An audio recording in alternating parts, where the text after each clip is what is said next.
ক্রিকেটে সবাই অনেক বেশি প্রত্যাশার বেলুন ফোলানোর চেষ্টা করছে, কারণ গল টেস্টে বাংলাদেশ ড্র করেছে। টেস্ট চ্যাম্পিয়নশিপে বাংলাদেশের যে নতুন সাইকেল, টেস্ট চ্যাম্পিয়নশিপ আসলে যে পার্টিকুলার সিরিজকে দিয়ে শুরু হয়েছে বাংলাদেশ শ্রীলঙ্কা, সেখানকার প্রথম ম্যাচটাই ছিল এবং সেই ম্যাচে বাংলাদেশ অ্যাচিভ সাম পয়েন্ট।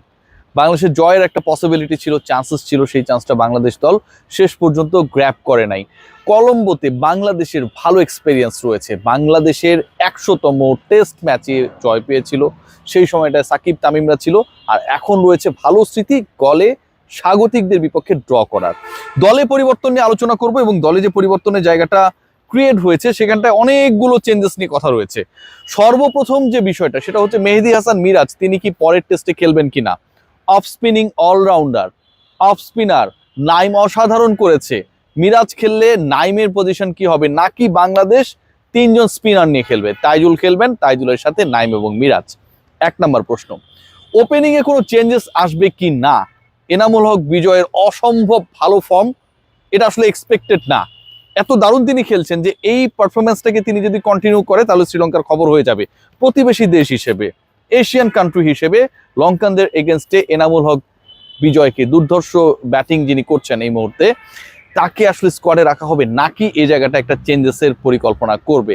করলে সেই বিকল্পটা কে, বিকল্প ওপেনার এই মুহূর্তে দলে কেউ নেই। নাজমুল হোসেন শান্তকে কি ওপেনার বানিয়ে দেওয়া হবে। ধরুন নাজমুল শান্ত ওপেনিং করলো, যেহেতু তিনি ব্যাক টু ব্যাক 2 ইনিংসে শতক করেছেন, পরের টেস্টে বিজয়কে ড্রপ করে শান্তকে ওপেনিং এ দিয়ে দেওয়া হলো এবং সেখানটায় গিয়ে শান্ত সেঞ্চুরি করতে পারলেন না এবার, তাহলে তো আমরা সবাই গালিগালাজ করবো যে এটা কি টিম কম্বিনেশন। শান্ত আগের পজিশনেই ভালো ছিল, রাইট। থার্ড যে point, Nahid Rana super flop, superstar, super speedy bowler, কিন্তু পারফরমেন্সের জায়গায় তার স্পিড আসলে খুব বেশি কার্যকর হয় নাই। জোরে বল করলেই যে শেষ পর্যন্ত ধপাধপ উইকেট নেওয়া সম্ভব, মোমেন্টাম ক্রিয়েট করা সম্ভব, সেটা যে সম্ভব না, সেই ব্যাপারটা নাহিদ রানার বোলিং এ স্পষ্ট হয়ে গেছে। যত সময় করাচ্ছে নাহিদ রানা তত বেশি প্রেডিক্টেবল হয়ে যাচ্ছেন। সেই রাওয়ালপিন্ডির নাহিদ রানা, যেখানটায় বাংলাদেশ গিয়ে পাকিস্তানকে হোয়াইট ওয়াশ করেছিল, আর তার পরবর্তী সময়ে নাহিদ রানার মধ্যে কিন্তু বিস্তর ফারাক। He is a great cricketer, he is going to be a great cricketer in fact, কিন্তু এই মুহূর্তে নাহিদ রানার অনেক কাজ করা রয়েছে। তার জায়গাটায় কে খেলবেন, আমাদের অনেক প্রতীক্ষিত এবাদত হোসেন অবশেষে কি ন্যাশনাল টিমে ব্যাক করবেন। এই প্রশ্নের উত্তরগুলো যদি দেওয়া শুরু করি একে একে। মিরাজ সুস্থ, মিরাজ পরের টেস্টে খেলবেন, আমার কাছে যে খবর রয়েছে। আর মিরাজ যদি খেলেন তাহলে বাদ পড়বে কে। অপশন দুটা, একটা হচ্ছে জাকের আলী অনেককে ড্রপ করা, লাস্ট টেস্টে তিনি খুব বেশি সাকসেসফুল ছিলেন না, দ্রুত রান করার একটা সিচুয়েশন ক্রিয়েট হয়েছিল, সেই সময়টাও তিনি পারেন নাই। জাকের আলী অনেককে কি ব্রেক দেওয়া হবে, ড্রপ করা হবে কিনা, অথবা এনামুল বিজয়কে ড্রপ করা হবে কিনা এবং সেই জায়গায় অন্য কাউকে মেকশিফট ওপেনার বানানো হবে কিনা। আমি যতটুকু জানতে পেরেছি মেহেদী হাসান মিরাজ তিনি ইনক্লুডেড হবেন, তিনি সুস্থ রয়েছেন। এটা যদি কন্টিনিউ করে তাহলে জাকের আলী অনেক তিনি ড্রপ করবেন ব্যাটিং অর্ডারে। সেক্ষেত্রে মেহেদী হাসান মিরাজ তিনি জাকের আলী অনেকের জায়গাটা এভেল করবেন।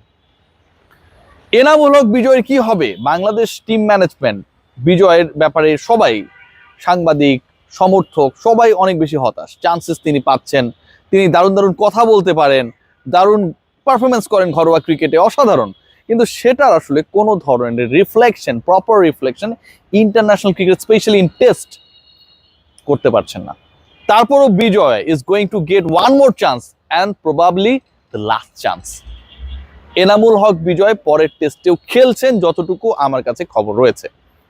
এনামুল হক বিজয় পরের টেস্টে যদি খেলেন তাহলে ব্যাটিং অর্ডারে যে সিনারিওটা আমরা দেখতে পাই সেটা মোটামুটি শুধুমাত্র পজিশন ওয়াইজ জাকের আলী অনেকের জায়গায় মেহেদী হাসান মিরাজ ঢুকছেন, এর বাইরে কোনো পরিবর্তন নেই। দুজন ওপেনার আপনারা সবাই জানেন, সাদমান অসাধারণ খেলছেন অ্যাওয়েতে।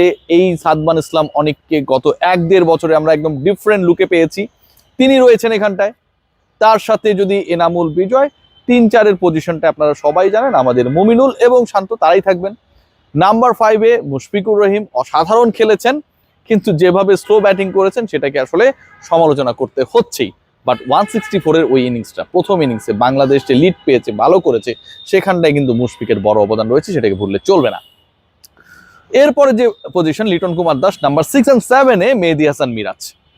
স্পিন ডিপার্টমেন্টে তার মানে দাঁড়াচ্ছে যা, তাইজুলও ড্রপ হবেন না এবং নাইম হাসানকে ফেলার কোনো কারণই নেই। 3 জন স্পিনার নিয়ে কলম্বোতে বাংলাদেশ খেলতে নামবে যতটুকু এখন পর্যন্ত মনে হচ্ছে। 3 স্পিনার নিয়ে যদি বাংলাদেশ খেলে, 2 জন পেসারের একজন তো আপনারা সবাই জানেন আমাদের প্রিয় হাসান মাহমুদ থাকছেন, এবং তার সাথে এবাদত হোসেন। নাহিদ রানা ড্রপ হবেন, এবাদত হোসেন ইন করবেন। সো ফ্রম দ্য সেন্টার আমি যতটুকু নিউজ পেয়েছি, যতটুকু মনে হচ্ছে এখনো কিছুটা লেট রয়েছে পরের টেস্ট শুরু হতে। এর মধ্যে বাংলাদেশে প্র্যাকটিস রয়েছে, বাংলাদেশ আজকে কেবল সিনেমন গ্র্যান্ড হোটেলে প্রবেশ করেছে কলম্বোতে। সো এই সেশনসগুলোর মধ্যেও যদি কোনো কিছু ঘটে যায় তখন তো আবার টিম কম্বিনেশনটা অন্যভাবে হবে। বাট ওপেনিং এর চেঞ্জ আসছে না, এনামুল বিজয়ী থাকছেন, তার পার্টনার সাদমান ইসলাম, মেহেদী হাসান মিরাজ ব্যাক করছেন, ড্রপ হচ্ছেন ওই জায়গাটায় জাকের আলী অনেক। বাংলাদেশের একটা বোলিং অপশন বাড়ছে যেহেতু মেহেদী হাসান মিরাজ ঢুকছেন এবং কোনো বোলার বাদ পড়ছেন না, এবং একই সাথে ব্যাটিংয়েও কিন্তু আমরা একটা কনসিস্টেন্ট পারফর্মারকে পাচ্ছি। এবং বোলিং ডিপার্টমেন্টে, স্পেশালি পেস ডিপার্টমেন্টে, সেখানটায় নাহিদ রানাকে পরের টেস্টে খেলানোর chances very low. Ebadot Hossain after long time, the hero of Mount Maunganui, নিউজিল্যান্ডে গিয়ে বাংলাদেশ নিউজিল্যান্ডকে হারিয়ে দিল। এই যে অবিস্মরণীয় স্মৃতি আমাদের উপহার দিয়েছিলেন বদলে যাওয়া ইবাদত হোসেন, সেই তিনি আবারও আসছেন নতুন সময়ে, নতুন প্রতিপক্ষের বিপক্ষে। সবাই ভালো থাকবেন।